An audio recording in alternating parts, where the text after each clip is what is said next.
My name is Maya Whitfield. I'm 34 years old. 48 hours before I found out what my family had done, I was standing in a hotel conference room in Chicago, presenting a slide deck to people who didn't know my brother's name.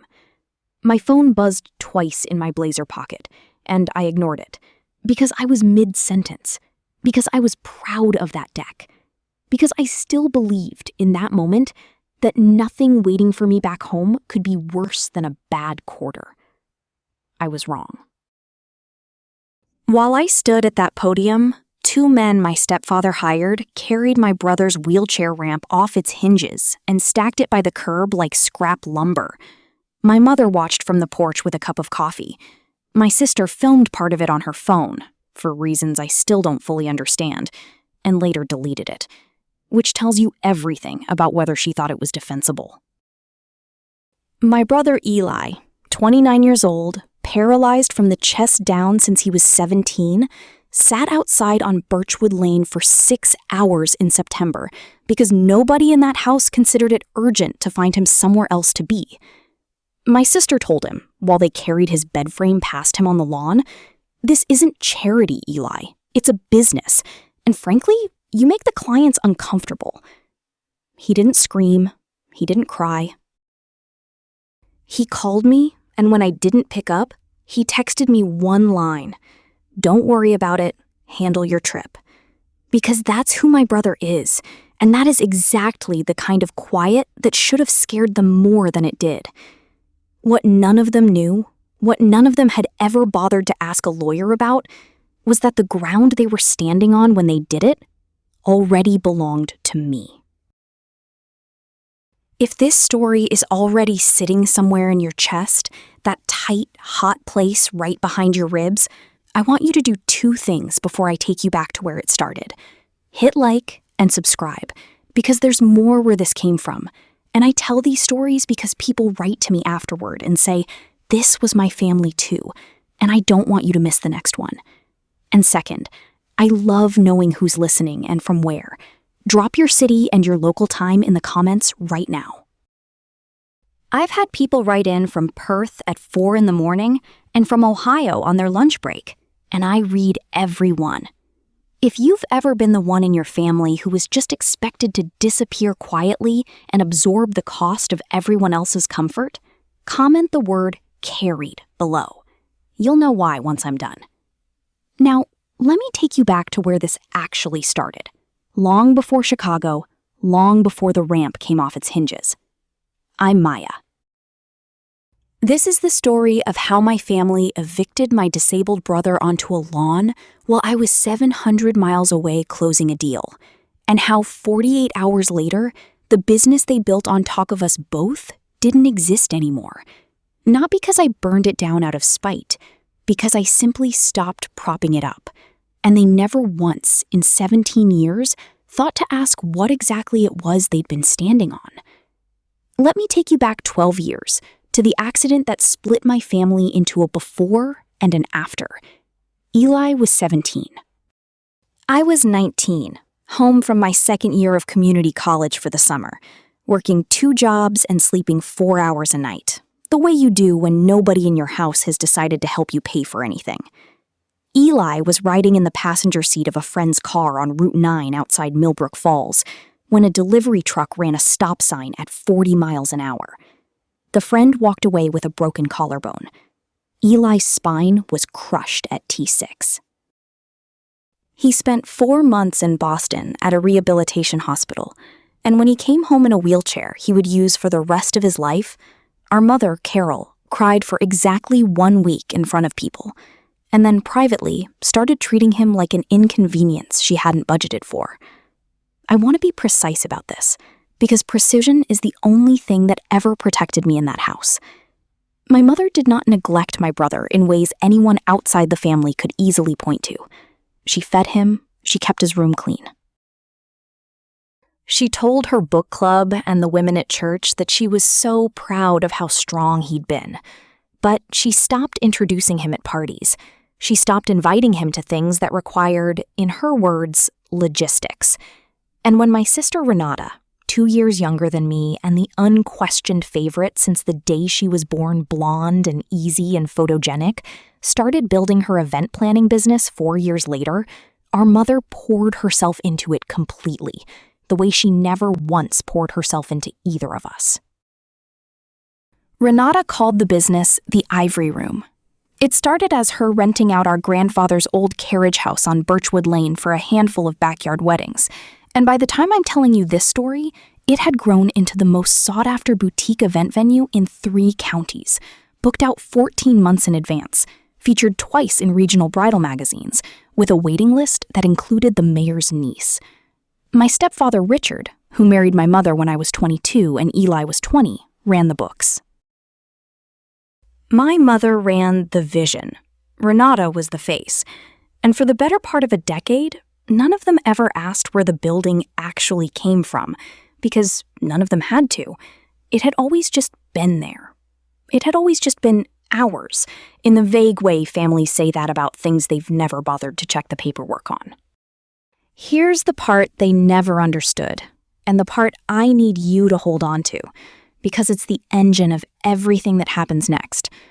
The carriage house on Birchwood Lane, and the main house behind it where my mother lived, and the 2 acres underneath both of them, belonged to my grandfather, Walter Whitfield. Not to my mother, not to Richard, not to Renata, to Walter. My grandfather built Whitfield Property Group from nothing in 1974, 6 rental units in a mill town nobody wanted to invest in. And by the time he was 78 years old, it held 11 properties across 2 counties, a portfolio worth just under $6 million on paper, and every single deed ran through a holding company with his name on it. My grandfather loved exactly 2 people in that family without conditions attached, me and my brother. He used to drive out to see Eli every Sunday after the accident, without fail, for years, even after his hip surgery made the drive painful. He'd sit with him for 2 hours, not saying much, just being there, while the rest of the family scheduled their visits around convenience. He used to say to me, quietly, on the porch, while my mother was inside fussing over Renata's latest venue booking, "The ones who need you the least get the most attention in this family, Maya. Remember that. It'll save you a lot of grief." I didn't understand at 23 what he meant. I understood it completely by the time I was 31, standing in his attorney's office 3 weeks after his funeral, listening to a document being read aloud that my mother did not know existed. But I'm getting ahead of the story. Let me lay out, in order, exactly what those years cost my brother and me, because the injustice in this family was never one dramatic moment. It was a slow accumulation, dollar by dollar, year by year, and I want you to feel the weight of it the way I felt it, one entry at a time. When Eli turned 18, 6 months after the accident, he became eligible for a structured settlement from the trucking company's insurer. The final number, after legal fees, came to $340,000, placed in a trust that named our mother as trustee until Eli turned 25, at which point control was supposed to transfer to him. That trust was meant to cover his long-term care, his adaptive equipment, his education if he wanted it, and a cushion so that a 29-year-old man in a wheelchair would never have to depend on anyone's goodwill to survive. I know the exact number because I sat in the courtroom the day the settlement was finalized. I remember my mother crying real tears that day, and I believed them. By the time Eli turned 25 and the trust was supposed to transfer, the balance was $41,000. I didn't know that number for another 4 years. Nobody told me. Eli didn't fully understand what had happened to his own money. He trusted our mother, the way you trust the person who's supposed to be protecting you, right up until the evidence makes trust impossible. It took a records request I filed after our grandfather died, an accountant named Priya Osei that I hired privately in March of last year, and 11 months of bank statements before I understood the shape of it. $299,000, gone in withdrawals labeled family loan, venue renovation advance, and on 14 separate occasions between 2019 and 2022, simply misc.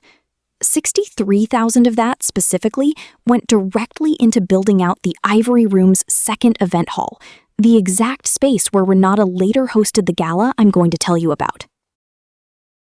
They built my brother's dream venue out of my brother's own settlement money, and then they charged clients $4,000 a weekend to use it, and Eli lived in the carriage house apartment behind it, in a room they let him have because it was, in my mother's words, already accessible, so it just made sense.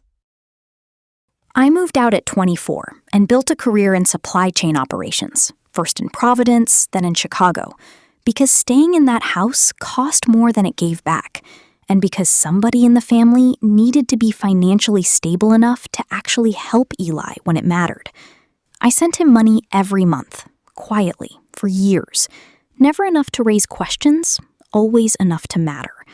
I flew home for every one of his doctor's appointments I could make it to. I was the one who found his current physical therapist, the one who fought his insurance company for 11 months to get his wheelchair upgraded to a model that didn't destroy his shoulders.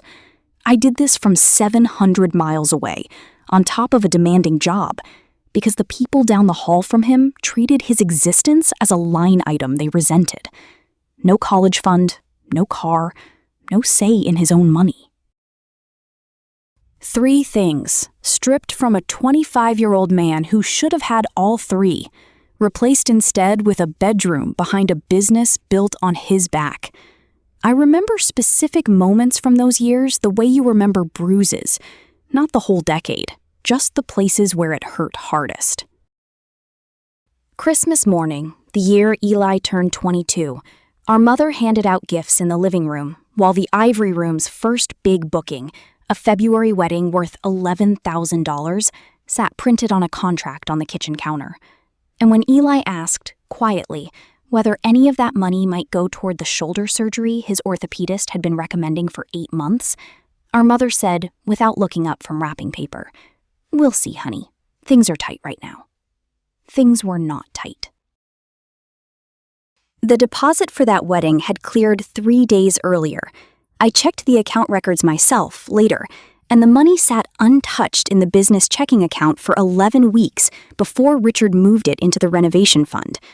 There was a Sunday afternoon, the spring Eli turned 23, when a physical therapist recommended a specialized standing frame that would have cost $1,800 and would have measurably slowed the muscle atrophy in his legs. My mother told him she'd look into financing options and never mentioned it again.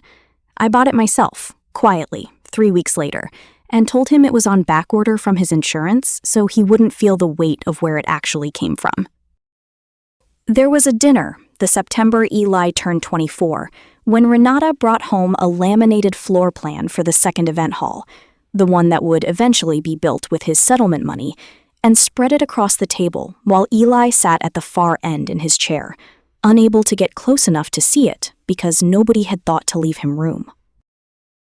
He asked, mildly, if he could see it, and Renata said, without any real cruelty in her voice, which somehow made it worse, "Oh, it's not really your thing, Elle. It's more of a bridal aesthetic." I sat there and watched my brother nod and go quiet, the particular quiet he does when he's decided a fight isn't worth the cost of losing it in front of people who've already made up their minds. There was the summer Eli wanted to take a community college course in accessible design, something he was genuinely gifted at, something that eventually became his actual career, and was told by our mother that the $700 tuition wasn't really in the budget this year. The same year Renata attended a $4,000 destination wedding planning certification in Charleston, paid for, I later confirmed through the same bank statements, directly out of what remained of Eli's trust. Threats, guilt, bribery. Those were the 3 tools our mother rotated through whenever Eli pushed back on anything, however gently. Threats that he'd end up somewhere worse if he couldn't be grateful for what the family already did for him. Guilt about how much his care supposedly cost. said loudly enough for him to hear and quietly enough that she could deny saying it. And bribery. Small treats, a new phone, a nicer blanket for his chair, timed suspiciously close to whenever he'd asked a question about his own money that nobody wanted to answer. I watched this pattern repeat for years before I understood it wasn't chaos. It was a system, built carefully enough that no single incident looked like proof of anything, and cruel enough that the sum of it nearly broke my brother's spirit twice. The two of us developed a kind of code over those years, a way of checking in without saying the real thing out loud, in a house where the walls felt like they reported back. He'd text me a single word, quiet, when things had gotten bad enough that he needed me to call. And I'd call within the hour, every time, no matter what I was in the middle of, because that word from him meant more than any sentence anyone else in that house ever spoke to me. My grandfather saw all of it. He never said much in front of the family. Walter Whitfield was not a man who raised his voice, and I inherited that from him more than anything else. But he watched. And 11 months before he died, on a Tuesday in April, he called me into his study at the main house and told me to sit down. He had a walnut box on his desk, the same one he'd kept his father's pocket watch my whole life. He slid it across to me and said, "I've made some changes to how the company is structured. I need you to know about them before anyone else does, because when the time comes, you're going to be the only one in this family with a clear head about what to do with it." Inside the box wasn't the pocket watch. It was a set of restated trust documents drawn up by his attorney, Thomas Aldridge, 6 months earlier, that I had never seen. Whitfield Property Group, the 11 properties, the Birchwood Lane land, all of it, had been quietly restructured into a revocable trust 2 years prior, and I had been named sole successor trustee and sole beneficiary. Not my mother, not Renata, me. "Why me?" I asked him, and I remember my voice shaking. "Because you're the only one who ever asked how your brother was doing before you asked what was in it for you," he said. "And because I've watched what they've let happen to that boy for 12 years, and I am not going to die and hand them the deed to keep doing it." He made me promise not to tell anyone. Not Eli, not my mother, not a soul, until I was ready. His words, "Until you're standing somewhere solid enough that they can't talk you out of using it." He said the day would come when I'd know exactly what to do with the paperwork sitting in that box, and that I shouldn't rush it. I didn't fully understand what he meant by that either, not for a long time. I understand it completely now. My grandfather died 11 months later, in his sleep, at 81. The funeral was on a Saturday in early June. My mother cried beautifully at the service, and then 3 weeks later sat in Thomas Aldridge's office visibly stunned to learn that the properties she'd assumed would come to her, the properties her own mother-in-law's family had built, belonged instead to a trust she had no authority over. Aldridge read the terms plainly. She was not a beneficiary. Neither was Richard, neither was Renata. I was the sole trustee, effective immediately, with full discretion over every property in the portfolio, including the land beneath the house she lived in and the carriage house her daughter's business operated out of. I watched my mother's face when she heard that. I want to be honest with you. Some ugly, small part of me felt something close to relief, watching 17 years of being treated like an afterthought land somewhere. But I didn't say anything in that room. I didn't correct her when she muttered stiffly that she assumed I'd keep things running the way Dad would have wanted. I said of course. I meant it at the time. I had no plan to use what I'd been given as a weapon.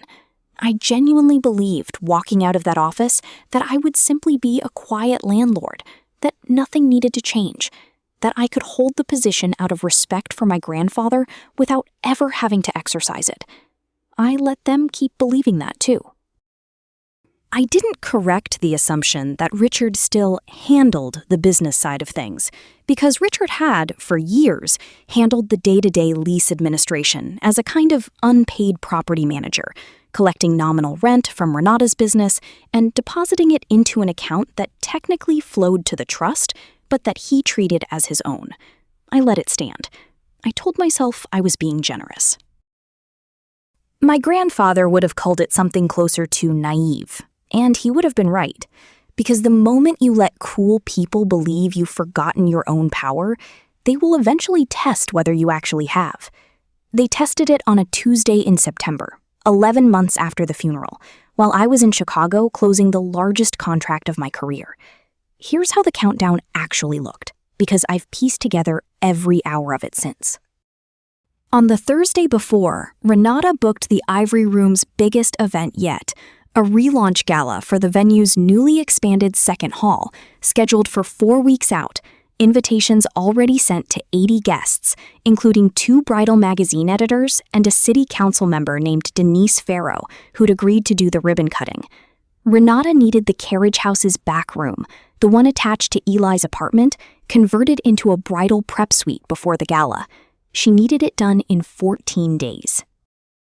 And she needed, in her words to my mother, recorded later in a text message Eli's building super forwarded me, Eli's stuff completely gone by the weekend, because contractors start Monday and I am not explaining a wheelchair ramp to Denise Farrow's camera crew. I was in Chicago from Monday morning through Wednesday night, back-to-back meetings, a keynote presentation Tuesday afternoon, and a closing dinner Tuesday night that ran until 11. My phone had been buzzing all day with calls I assumed were routine. My mother calling to chat, which she did rarely enough that I should have picked up, and didn't, because I was standing at a podium in a conference room 40 floors above Michigan Avenue, telling a room full of strangers about freight logistics, while half a country away, 2 men Richard hired off a classifieds app carried my brother's dresser, his bed frame, 3 boxes of books, and the ramp bolted to the carriage house's side entrance out onto the lawn. Eli called me at 2:47 in the afternoon, Chicago time. I was mid-presentation. My phone was on silent, face down. He didn't leave a voicemail. At 6:15, he texted me, "Don't worry about it. Handle your trip. I'm okay." I read it at 9:40 that night, in the 15 minutes between the dinner ending and getting back to my hotel. And something about the flatness of it, the "I'm okay" with no punctuation, no exclamation point, nothing that sounded like my brother, made my stomach drop before I even called him. He picked up on the first ring. His voice was steady, which somehow scared me more than if it had cracked. "They moved my stuff out today," he said. "I've been at Marcus's for a couple hours. I'm fine. Don't fly home early. You've got the second day of the trip." "Eli, where were you when they moved it out?" There was a pause. "Outside, on the lawn, for a while." How long is a while? Another pause, longer. "Maya, it's fine." How long, Eli?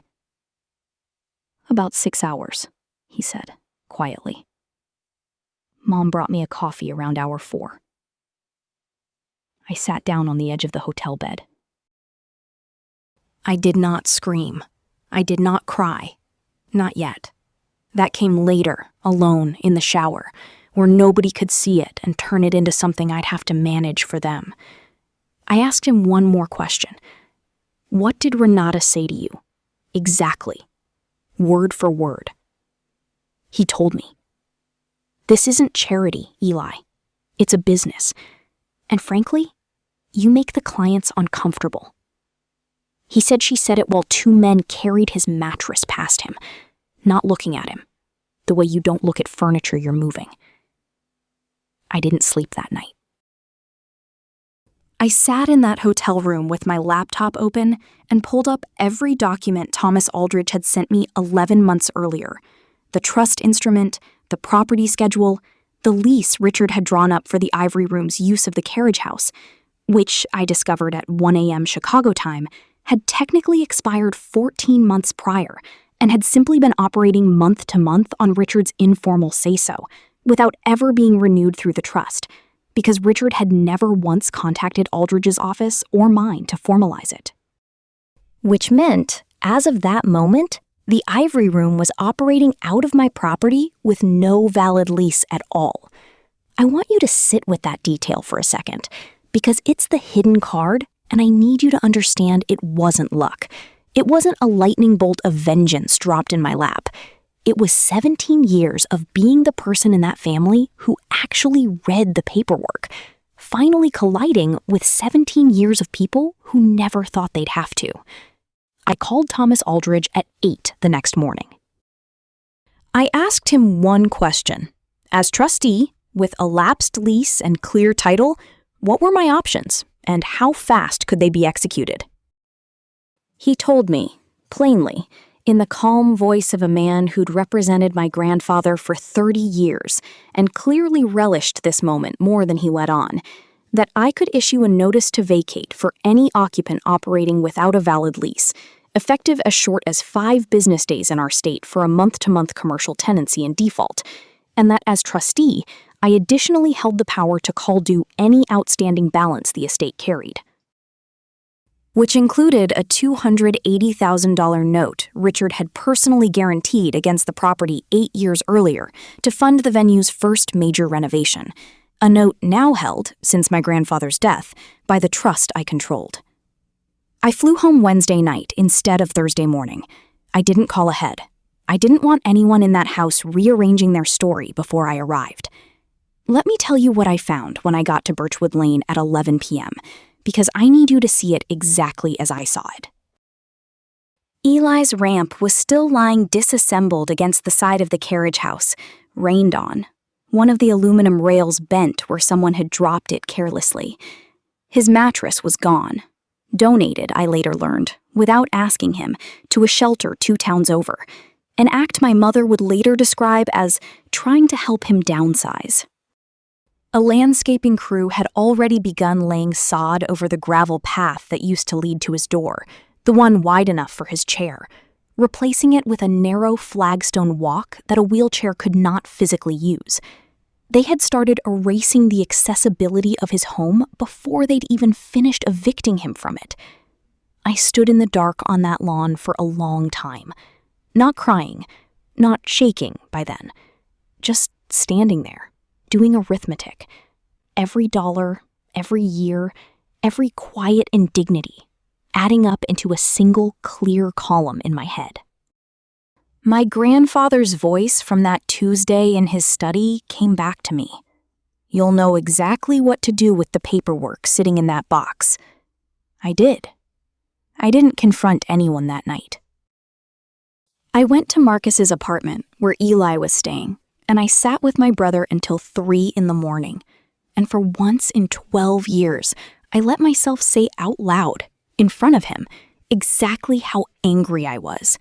Not performatively, not to comfort him, just honestly, because he deserved to see that someone in this family was finally furious on his behalf, instead of asking him to be grateful for scraps. He cried that night, finally, the first time I'd seen him cry since the hospital. Not from despair. From relief, he told me later, that somebody was finally going to do something instead of just documenting the damage. The next morning, I called Aldridge's office and told him to proceed with everything on the fastest legal timeline available. Notice of default on the lapsed lease, notice of acceleration on the $280,000 note, due in full within 30 days per its terms upon default of the underlying lease it was tied to, and a formal letter on trust letterhead informing my mother that as of that date, she was a tenant at will on property she did not own, and that her tenancy would be reviewed alongside the business's. I want to be clear about something, because I know what it might sound like from the outside. I did not do this to take a house from my mother out of spite or to punish Renata for building a successful business. I did it because a 29-year-old man who had already lost the use of his legs and then lost $300,000 that was supposed to protect him spent 6 hours sitting on a lawn while the people responsible for both losses called it good for business. There is a difference between consequences and cruelty, and I made sure every step of the way that what I did stayed on the right side of that line. I gave notice. I followed the law. I let paperwork, not anger, do the talking. The papers were served on a Friday. Renata's gala, the relaunch, the ribbon cutting, Denise Farrow and the 80 guests and 2 magazine editors, was scheduled for the following Saturday, exactly 1 week later. She did not cancel it. I think, honestly, she assumed I was bluffing, or that our mother would talk me down, or that family loyalty would kick in the way it always had before, with me quietly absorbing the cost so everyone else's plans could continue undisturbed. She had built her entire life on the assumption that I would always, eventually, be the one who let things slide. She was wrong, and I let her find out in front of everyone. If you're on my side right now, and I have a feeling most of you are, drop it in the comments. Team Maya, Team Eli, whatever you want to call it. I'll be honest, I read those comments the week I actually lived through this, and they helped more than you'd think. The gala was scheduled for 6 o'clock on a Saturday in October. I arrived at 4 before a single guest had shown up, with Thomas Aldridge, a locksmith, and a copy of the notice of default that had gone unanswered for its full statutory period. Renata was inside the second hall, the one built with my brother's settlement money, directing a florist about centerpiece height. My mother was steaming a tablecloth. Richard was on a ladder, adjusting string lights. I didn't raise my voice. I want you to understand that because it matters. My power that day was never volume.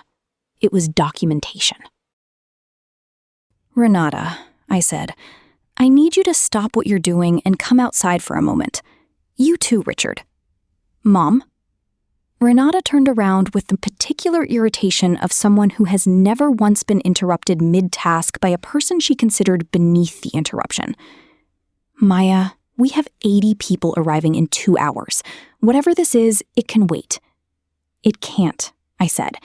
"The lease you've been operating under expired 14 months ago. It was never renewed. You've been in default as a commercial tenant for over a week, and as of today, that default is no longer curable. I'm not here to yell at anyone. I'm here to collect what's mine." I watched my mother's face change first. The particular color a person's face goes when they realize a bill they assumed would never come due has, in fact, arrived. "Maya, this is insane! This is your grandfather's house, your family's business. You can't just—" "It's not Dad's anymore," I said. "It's mine. It has been since he died." You knew that 11 months ago in Thomas's office. I didn't invoke it then because I didn't want to. I'm invoking it now because you evicted a disabled man onto a lawn for 6 hours so you could build out a bridal suite. And you did it with money that was never yours to spend in the first place. Richard came down off the ladder fast. "Now hold on, every dollar that went into this building was accounted for. We can show you—" "You can show my forensic accountant," I said. "Priya Osei has had your financials for 11 months. $63,000 of Eli's settlement went directly into the build-out of this exact room. I have the wire records. I have the trust account statements. I have the withdrawal slips labeled MISC. I'm not asking you to explain it to me tonight. I'm telling you the county already has copies, and so does Eli's attorney, because he's filing a civil claim against the trust's former trustee on Monday morning." By then, cars were starting to arrive in the gravel lot. Early guests, the kind who show up before anything's ready because they don't want to miss the mingling. Denise Farrow's car pulled in at 4:40, 40 minutes before Renata had told her to come, because council members like to be early for photos. And she got out of that car just in time to watch a locksmith rekey the carriage house's front and side doors while my mother stood on the lawn, visibly arguing, and Renata's carefully curated florist arrangement sat half-finished in a room that, legally, as of that moment, none of them were permitted to enter. I didn't orchestrate the timing to humiliate them. I want to be honest about that too. Some things you can control, and some things you simply let happen because you've stopped absorbing the cost of protecting people from the consequences of their own choices. I had asked Aldridge to serve the final notice and secure the property that Saturday because that was the earliest the paperwork allowed, and Renata was the one who chose not to cancel a gala she'd been formally warned about a week in advance. Denise Farrow, to her credit, did not make a scene. She's a public official. She's good at reading a room. She simply walked over to where I was standing with Aldridge, introduced herself, and asked, quietly, "Is there something I should know before I put my name on anything tonight?" I told her the truth, briefly. Lapsed lease, trust ownership, a disabled family member evicted onto a lawn using funds that legally belonged to him. She thanked me, got back in her car, and left without a word to Renata. 2 other guests who'd arrived early did the same, once they overheard enough to piece it together. By 5:30, word had moved through the small remaining crowd the way word does in a town like ours. Not through any effort of mine, just through people talking quietly to each other in a gravel parking lot with a locked building behind them and a family visibly falling apart in front of it. "Maya, please, you're embarrassing your sister in front of her entire clientele." "She embarrassed my brother in front of a moving truck," I said, "for 6 hours. While I was on a plane you didn't call to tell me about until it was already over." Renata, to her credit, or maybe just her instinct for self-preservation, tried a different angle. She got very quiet, very fast, and said, "Maya, I'm sorry, okay? I said something ugly, I know that. I'll apologize to him. Can we please just figure this out after tonight?" I looked at her for a long moment. I thought about the pocket watch box and my grandfather's voice and the 6 hours on the lawn, and I said the only thing that felt true. "You've had 12 years to figure out an apology, Renata, and you spent every one of them building a business on top of him instead. I'm not undoing tonight. I'm just done paying for it." Then I turned and walked back to my car, and Aldridge stayed to finish the paperwork. And by the time the last confused guests drove off down Birchwood Lane, the building was dark. The lights Richard had spent an hour hanging were unplugged, and the Ivory Room had hosted its very last event. I found out later, from a florist named Anna, who'd worked 3 of Renata's previous events and happened to be unloading her van when it all unraveled, that the small crowd of early guests hadn't just quietly left. A few of them had stayed by their cars for almost 20 minutes, watching, piecing the story together out loud among themselves. One woman, apparently a regular in Renata's social circle, was overheard saying, "She built this whole thing on money that wasn't hers? On her own brother's money?" Anna told me she watched 2 of Renata's closest friends, women who'd been guests at nearly every Ivory Room event for 2 years, get back in their cars without saying goodbye to anyone. By Monday morning, according to Anna, 3 other couples with weddings booked for the following spring had already called to cancel their deposits, citing, in almost identical language, that they didn't feel comfortable continuing with the vendor. The same word Renata had used about my brother, coming back around to find her. That's the part of this I didn't orchestrate, and couldn't have, even if I'd wanted to. The way a town quietly closes ranks around the truth once it's finally visible. Nobody needed me to spread anything. I never posted about it, never called a single client, never said a word to anyone beyond the people standing on that lawn. The facts did what facts do when you finally stop hiding them. Here's what happened in the weeks after, in plain terms, because I think the aftermath matters as much as the reckoning itself. The $280,000 renovation note came due in full 30 days later, as its terms required. Richard did not have the liquidity to cover it. Most of the business's cash had been reinvested into the second hall, or, we now know, diverted toward my mother's household expenses over the years. Without the carriage house to operate from, and with no capital to relocate, the Ivory Room formally dissolved as a business entity in December, 2 months after the gala that never happened. Renata's fiancé at the time, a man named Colin, who had quietly co-signed a business line of credit 6 months earlier, believing the venue was debt-free, ended the engagement in January after learning the truth about both the note and the settlement money during discovery in Eli's civil claim. Eli's civil claim against my mother, as former trustee, settled out of court in March. My mother agreed to repay $190,000 over a structured period, secured against her share of a separate, smaller property my grandfather had left her outright, the one asset that had actually belonged to her all along, and one she now had to sell to satisfy the judgment. She moved into a 2-bedroom rental across town. Richard, facing separate liability for commingling trust funds with the business's operating account, received a formal cease and desist from Aldridge's office regarding any further property management activity connected to the trust, and lost the small side income he'd quietly been drawing from managing a portfolio that was never his to manage. My mother and I do not speak most weeks. Occasionally she calls, and occasionally I answer, and the conversations are short and careful, the way conversations are with someone you've stopped expecting anything from. I'm not going to pretend that doesn't ache in a specific, permanent place. Some part of you never stops being 9 years old, hoping the parent standing in front of you will finally choose you first. But I've learned the difference between grieving a relationship and financing one, and I stopped doing the second thing the day I watched my mother bring my brother a coffee at hour 4, instead of bringing him back inside. Renata reached out once, in February, a long text message that started with an apology and ended, 3 paragraphs later, asking whether I'd consider helping her get back on her feet with a small loan against the trust. I read it twice. I didn't answer with anger. I answered with one line. I already gave everything I had to give this family.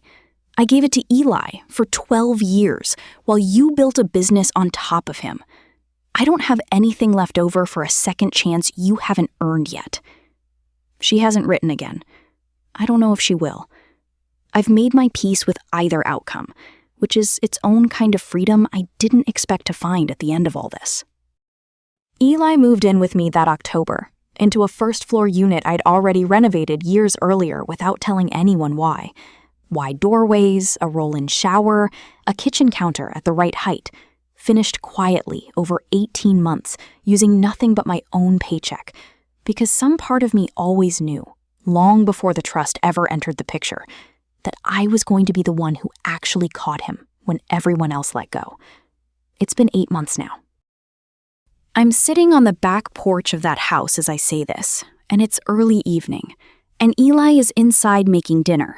He's become genuinely excellent at cooking one-handed adjustments to recipes that used to intimidate him. And tonight, it's something with lemon and rosemary that's making the whole house smell like it belongs to people who are finally allowed to be happy in it. He sleeps well now, most nights, which is a small thing that took me a long time to notice mattered as much as it does. He got a part-time consulting job in March, helping a local nonprofit audit accessibility compliance for small businesses, work he's good at in a way that makes something in my chest ache every time I watch him explain a doorway measurement to a contractor with total easy confidence. Whitfield Property Group still exists, quietly, under my grandfather's original name, managing the same 11 properties it always did, run properly now, with real leases and real accounting, and a portion of every quarter's proceeds set aside, permanently, in a fund with Eli's name on it, that neither of us will ever have to fight anyone to protect. I hired a property manager in November, a steady, unglamorous man named Owen, who reads every contract twice before he signs it. because I never again want the health of this family's finances to depend on whether one person happens to notice a lapsed lease at 1 a.m. in a hotel room 700 miles from home.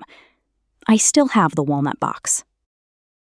It sits on the shelf in my office, and some nights I open it just to look at the pocket watch that was actually inside it, the one my grandfather's father carried, the one Walter Whitfield handed down not because of what it was worth, but because of what it meant to trust someone with something small and old and irreplaceable. It doesn't run anymore.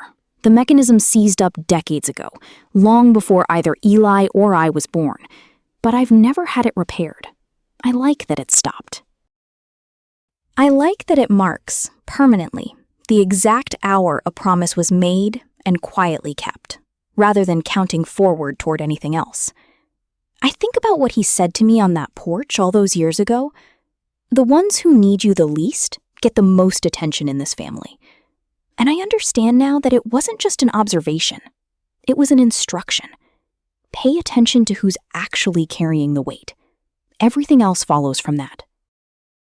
Some evenings, Eli wheels himself out onto this porch after dinner, and we don't talk much at all, just watch the light go orange over the yard. And I think about the 6 hours he spent on that lawn in September, and how quiet he was through every single one of them, and how that quiet used to feel, to me, like something being taken from him. I don't see it that way anymore. I think his quiet was never surrender. I think it was him conserving something precious for the moment it would finally matter, the same way I'd been conserving mine for years, waiting on a walnut box and a promise from a man who saw both of us clearly long before anyone else did.